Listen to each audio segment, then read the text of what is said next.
Hello అండి, నమస్తే. ఈరోజు వీడియోలో గోంగూర పచ్చడిని చాలా ఈజీగా ఎంతో రుచిగా ఎలా చేసుకోవాలో చూపిస్తాను. ఒక్కసారి ఇలా నేను చెప్పినట్టుగా ట్రై చేసి చూడండి. ఎప్పుడు చేసినా ఇలాగే చేసుకోవాలి అన్నంత రుచిగా ఉంటుంది. మరి వీడియోని ఎక్కడా స్కిప్ చేయకుండా చూసేయండి. గ్యాస్ పై ఒక కడాయి పెట్టుకొని దాంట్లోకి కొంచెం ఆయిల్ వేసుకోవాలి. ఆయిల్ వేడయ్యాక ఇలా కొంచెం అల్లం తీసుకొని ఇలా కట్ చేసుకొని వేసుకుంటున్నాను. అలాగే కొన్ని వెల్లుల్లిపాయలు కూడా పొట్టు తీయకుండా అలాగే వేసుకుంటున్నాను. పచ్చడికి సరిపోయేంత పచ్చిమిరపకాయల్ని కూడా వేసేసుకుంటున్నాను. ఆ తర్వాత దీంట్లోకి ఒక చిన్నవి 4 ఉల్లిగడ్డలు ఇలా పెద్ద పెద్ద ముక్కలుగా కట్ చేసుకొని వేసేసుకుంటున్నాను. ఉల్లిగడ్డలు కొంచెం కలర్ చేంజ్ అయ్యే వరకు మూత పెట్టుకొని మధ్య మధ్యలో కలుపుకుంటూ మగ్గించుకోవాలి. గోంగూర పచ్చడికి సరిపోయేంత ఉప్పును ఇప్పుడే వేసేస్తున్నాను. వేసుకొని అంతా ఒకసారి బాగా కలుపుకొని ఉల్లిగడ్డ పచ్చిమిరపకాయలు మెత్తబడేంత దాకా మూత పెట్టుకొని మగ్గించుకోవాలి. ఇప్పుడు మూత తీసి చూద్దాం. చూడండి, ఉల్లిగడ్డ పచ్చిమిరపకాయలు బాగా కలర్ చేంజ్ అయ్యి అలాగే మెత్తబడ్డాయి కూడా. ఇప్పుడు దీంట్లోకి మెంతాకు ఒక కట్ట వేసుకుంటున్నాను. కొంచెం కొత్తిమీర కూడా వేసుకుంటున్నాను. ఈ రెండు వేసుకోవడం వల్ల ఈ గోంగూర పచ్చడికి మంచి రుచి అయితే వస్తుంది. అలాగే నాతో ఎండిపోయిన కరివేపాకు ఉంది, దాన్ని కూడా వేసేసాను.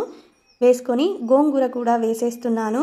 ఒక కట్ట గోంగూర తీసుకున్నాను నేను. శుభ్రంగా కడిగి వేసుకోవాలి. గోంగూర వేసుకున్నాక వెంటనే కలుపుకుండగా ఇలా మూత పెట్టుకొని ఒక 2 నిమిషాల పాటు అలాగే మగ్గించుకుంటే అంతా దగ్గర పడుతుంది. చూడండి, ఇలా అంతా దగ్గరికి అయితే అయిపోయింది. ఇప్పుడు కలపడానికి ఈజీగా ఉంటుంది. ఇప్పుడంతా ఒకసారి కలుపుకోవాలి. గోంగూరలో ఉన్న నీళ్ళంతా ఎగిరిపోయి గోంగూర దగ్గర పడేంత దాకా మధ్య మధ్యలో కలుపుకుంటూ మగ్గించుకోవాలి. ఇప్పుడు సగం టీ స్పూన్ పసుపు వేసుకుంటున్నాను.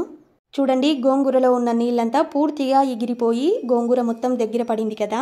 ఇప్పుడు ఇంకా గ్యాస్ ఆఫ్ చేసేసి ఈ గోంగూర చల్లారయ్యేలోపు ఒక చిన్న పని ఉంది, ఆ పని ఏంటో చేసేద్దాం. గ్యాస్ పై ఇంకో కడాయి పెట్టుకోవాలి. కడాయిలోకి పల్లీలను వేయకుండా నువ్వులు వేస్తున్నానేంటి అనుకుంటున్నారా? అవును, ఈ పచ్చడికి నేను పల్లీలు వేయడం లేదు, నువ్వులు వేస్తున్నాను. పల్లీలు వేసే దానికంటే ఈ నువ్వులు వేయడం వల్ల మంచి రుచి అయితే వస్తుంది ఈ గోంగూర పచ్చడికి. నువ్వులు 3 టీ స్పూన్లు వేసుకున్నాను. చిన్న మంట పైన ఒక 2 నిమిషాల పాటు వేయించుకోవాలి. ఆ తర్వాత మిక్సీలోకి అయితే వేసేసాను. ఇలా మెత్తగా మిక్సీ అయితే పట్టేశాను. పూర్తిగా పౌడర్ లాగా అవ్వాలి ఈ నువ్వులు. ఇదే మిక్సీలోకి గోంగూరను కూడా వేసేస్తున్నాను. వేసుకొని మెత్తగా మిక్సీ పట్టుకోవాలి.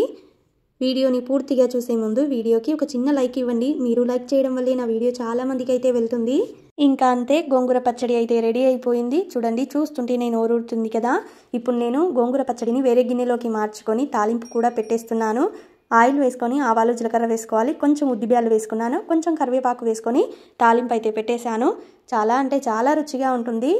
పచ్చడిలోకి పల్లీలు వేయడం కన్నా నువ్వులు వేస్తే చాలా రుచి వస్తుంది. ఒక్కసారి ఇలాగే తప్పకుండా ట్రై చేయండి. మరి వీడియో నచ్చింది అంటే ఇప్పుడే మన ఛానల్ని సబ్స్క్రైబ్ కూడా చేసేయండి. ఇలాంటి ఇంకెన్నో మంచి మంచి వీడియోల కోసం.